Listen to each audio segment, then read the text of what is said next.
You've typed a 4-digit PIN hundreds of times in your life, at the ATM, at checkout, unlocking your phone. You've probably never once wondered why it's exactly 4 digits, not 5, not 6, not 8. It turns out there's a very specific, very human reason, and it has nothing to do with security experts or banking committees. It starts in the mid-1960s with a man named John Shepherd-Barron, an executive at a company that printed banknotes. One Saturday, he showed up at his bank to cash a check, only to find it had already closed for the day. A normal thing back then, since banks kept limited hours and cash machines simply didn't exist yet. That evening, taking a bath, Shepherd-Barron found himself thinking about the problem. And somewhere in that bathtub, his mind drifted to something completely unrelated. Chocolate vending machines. If a machine could dispense a chocolate bar automatically, day or night, why couldn't a machine dispense cash the same way? That idea became the world's first cash machine, installed at a Barclays branch in North London in June of 1967. But here's the part almost nobody knows. It didn't work anything like the ATMs we use today. There were no plastic cards yet. Instead, customers used special paper checks that had been chemically treated with a mildly radioactive substance. The machine would detect that radioactive signature and match it against a code the customer entered, which is essentially the ancestor of the PIN system we still use. And that's where the story gets genuinely charming. Shepherd-Barron needed to decide how long that identification code should be. As a former Army officer, his first instinct was to use something familiar, his own military serial number, which was 6 digits long. 6 digits felt secure, memorable to him personally, and reasonably safe from guessing. So he brought the idea home and tested it on the person closest to him, his wife, Caroline. Sitting at their kitchen table, he asked her to try memorizing a 6-digit code. She couldn't do it, not because she wasn't capable. She simply told him, plainly, that 4 digits was the longest string of numbers she could reliably hold in her memory before it started slipping away. Shepherd-Barron didn't argue the point or run additional tests. He simply accepted it.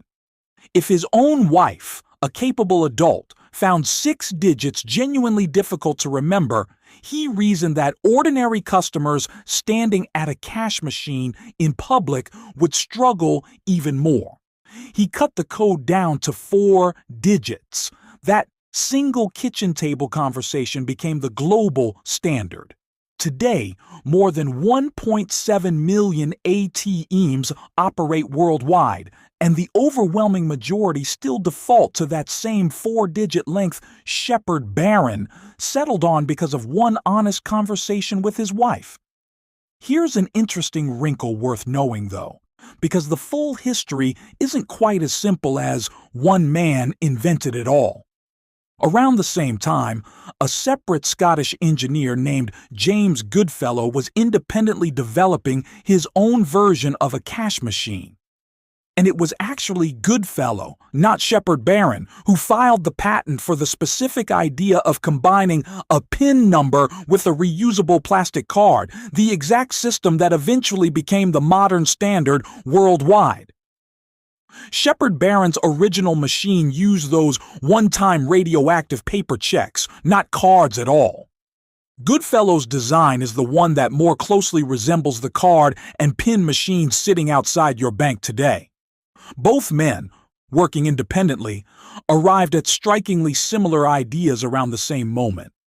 And history has mostly remembered Shepherd-Barron's name because his machine went live first, even though the underlying card and PIN system we actually use traces more directly back to Goodfellow's patent.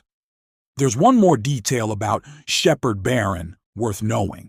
mostly because it's genuinely funny and says something honest about how invention actually works. Not everything he tried succeeded.